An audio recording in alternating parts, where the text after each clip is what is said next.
good takers? Welcome back to the first take. You know what it is. It's Ed and Reese Antonio, and we're gonna check out a little something different. Memories of the Sword, official trailer 1. Let's check it. 절간 노비의 몸에서 태어난 세상에서 가장 천한 나 덕기가 왕관을 쓰고 용성에 앉아있는 너를 보고 있다. 지금 떨고 있는 자가 누구인가? 네가 나의 주인인가? 내가 너의 주인인가? 왜 검을 익히느냐? 두 사람을 죽이기 위해서입니다. 그들이 내 아버지 통창과 어머니를 죽였습니다. 나 설랑이, 홍이 너의 원수다. 이 고려 땅이 온전히 내 발 아래 놓이는 좋은 구경을 놓쳐선 안 되죠. 다음에 만날 땐 너와 나 둘 중에 하나는 반드시 죽어야 한다.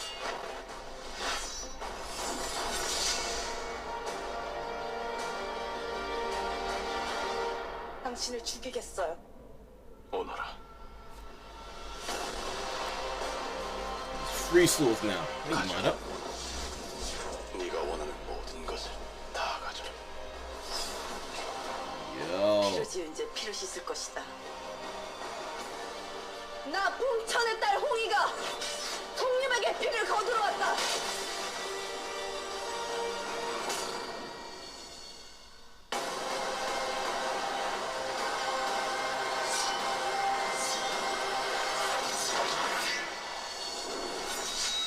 Ooh.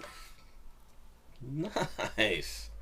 You know, this may be a bit typical to say, but this definitely feels like a Korean version of Crouching Tiger, Hidden Dragon. Not just in the stylistic way that it's portraying martial arts and just the epicness that it's trying to portray, but also the fact that it's about, it identifies a sword. Like Crouching Tiger had the whole thing of the Green Destiny, that sword that was so important that kept getting stolen. This whole thing of this legend of this sword that's just so important that people are just kind of going to war over it, and you kind of get that feeling again. You know, for anyone out there who's from China or Japan or Korea, are there still stories of particular swords? I know swords, especially in Japan, you know, there are swords which were handed down through the families that were for a while very famous. You know, they're legendary swords. But is that still the case? Are there still names of swords that, even if they aren't physically still around, but they're legendary to a degree? Does that still exist? I'm curious to know that, because the way that they depict it, like these swords were almost as important as the people that were wielding them.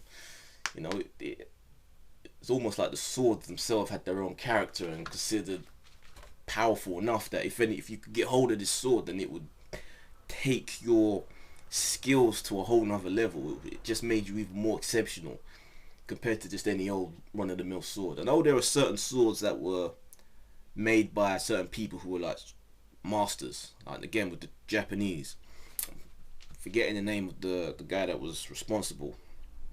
But there are certain swords that were made by this guy and then his apprentice, and anything that you can find that's within that 500-year thing of that was made by these two guys is considered just the perfection of the blade, you know.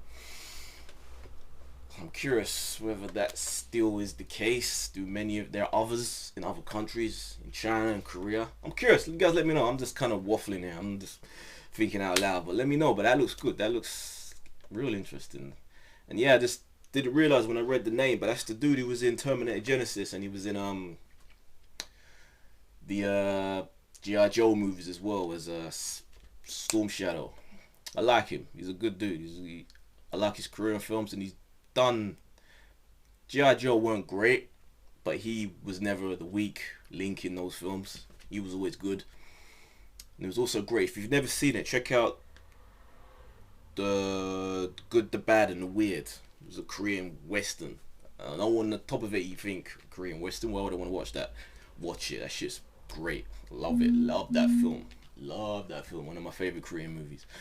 But yeah, Anyway, guys, like, comments down below if you like the video. Please subscribe, give me a thumbs up. I am Reese, and this will be my first take to Memories of the Sword.